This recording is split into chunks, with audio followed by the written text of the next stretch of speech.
Olá, estamos de volta aqui com o Contraponto Cultura e no programa dessa semana estamos comentando os livros do autor esloveno Slavoj Žižek e trazemos como filme a recomendação dessa semana, O Contracorrente. É um filme que está passando ainda no cinema aqui em Belo Horizonte e é um filme peruano belíssimo que fala sobre o amor, fala sobre morte, fala sobre ser diferente.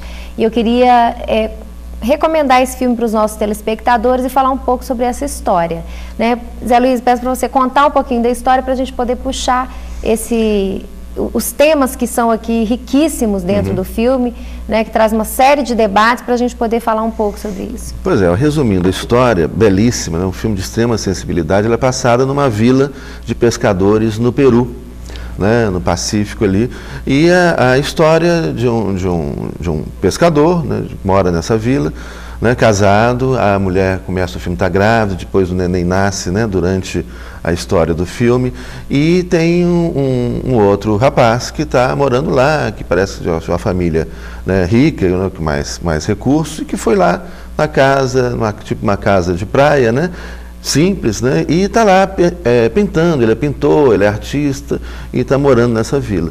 E lá conhece esse rapaz da vila que é casado, e que a mulher está grávida. E aí começam então um a se apaixonar pelo outro. E começa então a ter o filme, na verdade, já mostra o romance dos dois, né? Já começa isso. Na verdade, eu fui ali buscar o entorno, né? Mas o filme já começa mostrando isso. O cara é casado, a mulher está grávida e ele tem um caso com esse rapaz que mora na vila. Eu vou parar esse seu relato aí, Zé Luiz, para já começar a trazer uma questão, que é o fato de ser diferente, de ser aceito. Porque uma primeira coisa que a gente pode chamar a atenção nesse filme é como esse rapaz, que é um rapaz de classe média, possivelmente, tem uma condição econômica melhor, como ele é rejeitado no grupo, na comunidade, né? Inclusive, numa conversa de bar, os personagens fazem até uma crítica, ele é seu amigo, ele é amigo de fulano, e tu, não, meu amigo ele não é não, né? E ele aparece sempre ali pela cidade, perambulando, mas não tem amizade na cidade, né? Então isso já mostra um pouco um lado dessa coisa bem humana mesmo, que é de não aceitar o diferente, né? E que é uma das grandes causas da violência contemporânea, né? Essa não aceitação do outro como ele é. E muitas vezes esse diferente, ou ele se torna invisível, ou a visibilidade dele incomoda tanto que ele é excluído, né? Para se tornar novamente invisível. Ou seja, a diferença, ela não quer ser vista. Então, quando o diferente ele se torna de alguma forma visível na comunidade, o que a comunidade faz? Não é comigo, não quero, rejeita, exclui. E quando exclui, quer torná-lo invisível. E aí tem uma cena do filme belíssima que eu queria que você comentasse, né? Porque esse rapaz, e aí a gente não está, olha, não estamos contando o filme todo, é o iniciozinho do filme, né? Mas a gente tem que contar um detalhe aqui importante. O filme é lindo, né? Esse rapaz, o estrangeiro ali na comunidade, ele morre.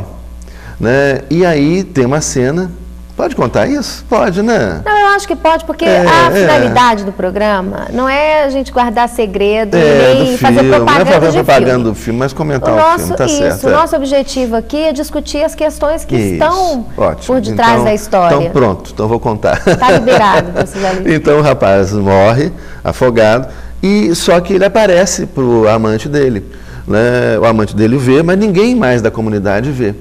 Então, nesse momento, essa questão da visibilidade é muito interessante. Ele que, com a sua diferença, se torna visível e é rejeitado para ficar invisível. Que a diferença não é apenas a questão econômica. Não, é a questão da opção sexual, da orientação sexual. Principalmente. E ele é rejeitado também por todos no grupo porque suspeitam que ele tem um jeito meio afeminado e que ele pode ser homossexual. Isso. Né? Como ninguém tem certeza de nada, também ninguém quer correr o risco de ser considerado amigo dele por causa dessa homofobia. E aí tem uma cena linda, né? Porque os dois, obviamente, não podiam, de forma nenhuma, ainda mais o rapaz que morava na comunidade, ele não podia, óbvio que ele podia, mas ele não queria, podia sim, mas não queria assumir o relacionamento com o outro rapaz, porque isso era um preço muito pesado. Ele ia perder todos os amigos, ele ia ser rejeitado pela comunidade, ele ia ser rejeitado pela família, ele tinha mulher e filhos, ia ser rejeitado pela mulher, e isso ia implicar também, o filho é um bebê ainda, mas na própria história do filho no futuro. Então, por isso, eles colocam, olha, eu não posso, né, ou não posso, não quero, né, e não vai assumir isso publicamente. Mas quando o outro morre, e aí aparece para ele, só ele vê, aí ele assume. E tem uma cena linda. Porque vamos explicar essa questão dele morre e aparece.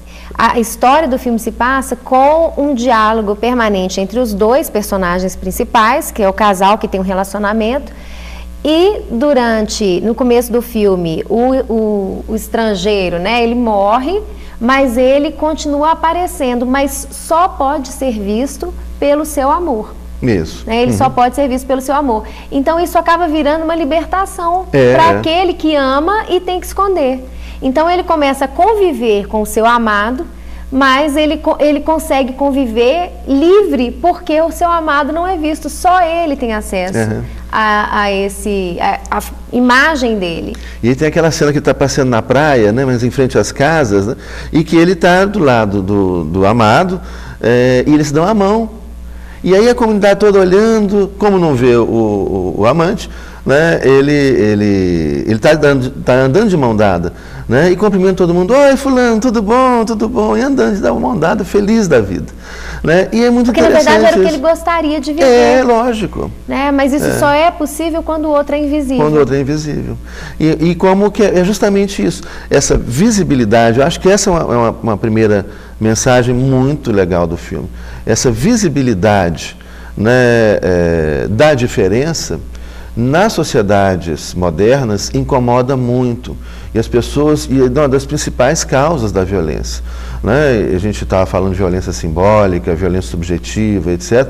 É uma das principais causas da violência simbólica, né? Da violência subjetiva, da agressão, a quantidade de agressão que a gente tem aqui, né? A pessoas que têm opção sexual diferente, né? Ou que gostam de se vestir diferente. As pessoas, né, muitas vezes têm agressões do ponto de vista moral e físicas até, né? Violência, agressões físicas que a gente tem visto aí pelas ruas de Belo Horizonte, São Paulo, né? Sobre essa questão da invisibilidade, eu acho interessante, já aconteceu duas coisas comigo que me chamaram muita atenção. Uma delas foi em relação a uma conversa com um garçom, que atende a um buffet e vai muito à casa de pessoas para servir jantares. E ele uma vez me contou, esse garçom me contou que já foi várias vezes, todo ano ele vai nas mesmas comemorações, na mesma casa, e todos os anos ele é tratado como se fosse a primeira vez. Porque, na verdade, o anfitrião não olha para ele. Ele não é visto, né? Ele é um empregado, um serviçal temporário, alguém que está passando por ali para prestar um serviço, ele não foi convidado para a festa e ele se torna uma pessoa invisível, ou seja, ele não é uma pessoa ali. Ali ele é um serviço. Então, ele não é enxergado. E uma outra coisa... Mas aí já é uma visibilidade indesejável. No caso do filme, quando o outro se torna invisível, foi uma redenção, né? Foi uma visibilidade desejada, embora não devesse ser. O que teria que acontecer, ele poder assumir, ele ser visível com o que ele é. Ser visível com sua opção, ser visível com a sua liberdade, né? Ser visível com a sua opção sexual. Mas eu acho que o que tem em comum nessas duas circunstâncias é que a gente não quer enxergar o que é diferente da gente. Então, o anfitrião não enxerga o garçom porque para ele o garçom não é uma pessoa como ele. A comunidade não queria enxergar aquele rapaz como igual porque eles não sentem que aquele rapaz é igual a eles, porque ele tem uma orientação sexual diferente.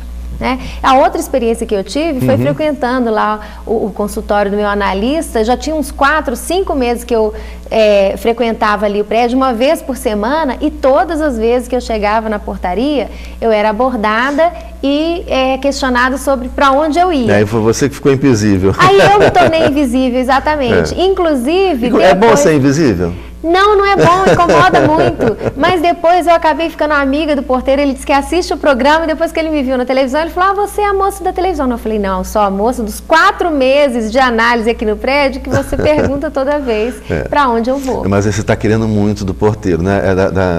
Porque, veja bem, imagina a quantidade de pessoas que entram, mas bem que não é querer muito, não. Uma pessoa bonita como você... Não, eu vou dar um desconto para ele, porque ele ficou meu amigo. É inesquecível, eu vou dar um desconto para ele ficou meu amigo. Mas agora eu tenho, ainda sobre o filme, Zé Luiz, eu queria comentar aqui sobre a questão da morte.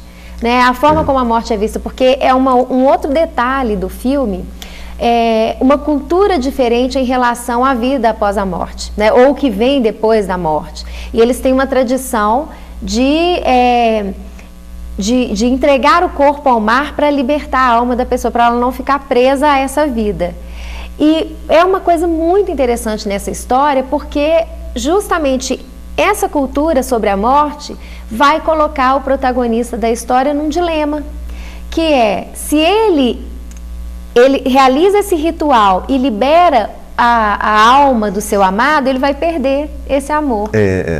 Né? E se ele não faz isso, ele, na verdade, está impedindo do amor dele seguir a sua trajetória aí pós-morte.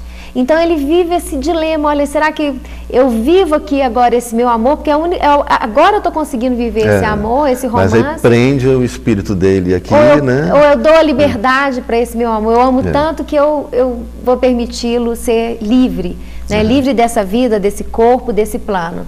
Então, eu acho que é uma outra questão muito interessante abordada. É muito legal. E você falando em morte, eu lembrei de um outro filme. Eu vou só mencionar o filme rapidamente para a gente comentar no próximo programa, uma vez que a gente já está aí encerrando. Mas você lembra aquele filme, chama A Passagem? A Passagem, um filme japonês. Que falou a questão, é um filme japonês. Nossa, que filme lindo. Eu não sei se eu dou conta de comentar aquele filme, não, porque foi um filme que eu mais chorei na minha vida. Eu chorei do primeiro minuto do filme ao último minuto do filme. O telespectador falava, então não vou assistir esse filme não, que horror. Mas o filme é de uma beleza, de uma sensibilidade também, né? Aquele filme A Passagem, e aborda a questão da morte e como lidar com a morte de uma forma diferente. Essa forma de lidar com a morte, no caso do filme Contra a Corrente, né? Eles têm todo um ritual, né? E ele assume esse ritual, né? No final ele decide, eu vou libertar né, o corpo, né? E aí o ritual ele vai enrolar, né, num pano, vai levar o corpo para jogar em alto mar, né?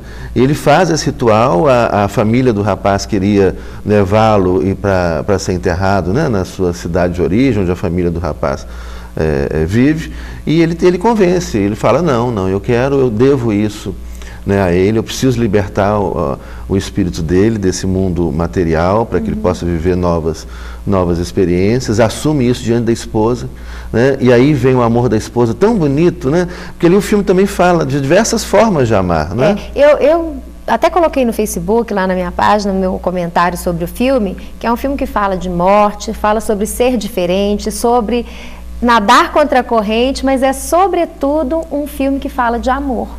Né, de um amor muito bonito, porque a mulher, depois de sofrendo com o fato de saber que o marido tem um outro amor, né, ela o aceita e permite que ele cumpra o ritual para poder concluir uma passagem da vida dele. É muito bonito, é um filme que fala sobre o amor. E mostra, e no finalzinho do filme, mostra ali como que alguns amigos no final, né, quando ele está carregando o corpo, alguns amigos vão lá e falam, olha, eu não falo nada, aliás, eles agem, né? Eles vão lá e ajudam ele a levar rompem o corpo, rompem o preconceito. Né? Mas o que eu achei lindo, o amor da mulher mesmo. Ela sofrendo aquilo, porque ela sofreu, foi uma traição, ele fez isso escondido. Né? Quer dizer, ele traiu o amor dela. Né? Mas o amor que ela sente por ele foi capaz de entender, né, o que ele estava passando e, de certa forma, mostrar o seu amor, né, no apoio final que ela dá a ele. É da mesma forma que ele, amando o visitante lá, o rapaz que chama Santiago no filme, amando o Santiago, ele ama tanto que permite que ele se liberte dessa vida, que ele tenha seu espírito livre. A mulher tem o mesmo gesto de amor, né, ao permitir que o marido cumpra aquele ritual que para ele é uma coisa importante. Então é sobre isso, sobre renúncia, sobre amor. É um filme realmente belíssimo. Bom, Contraponto Cultura dessa semana fica por aqui. Ficam aí essas recomendações do autor Slavoj Zizek para leitura, e no final de semana, quem sabe, um cineminha para assistir o Contra a Corrente, que você já sabe até o final, mas mesmo assim vai ser surpreendente. Vale a pena assistir. Então até a próxima semana.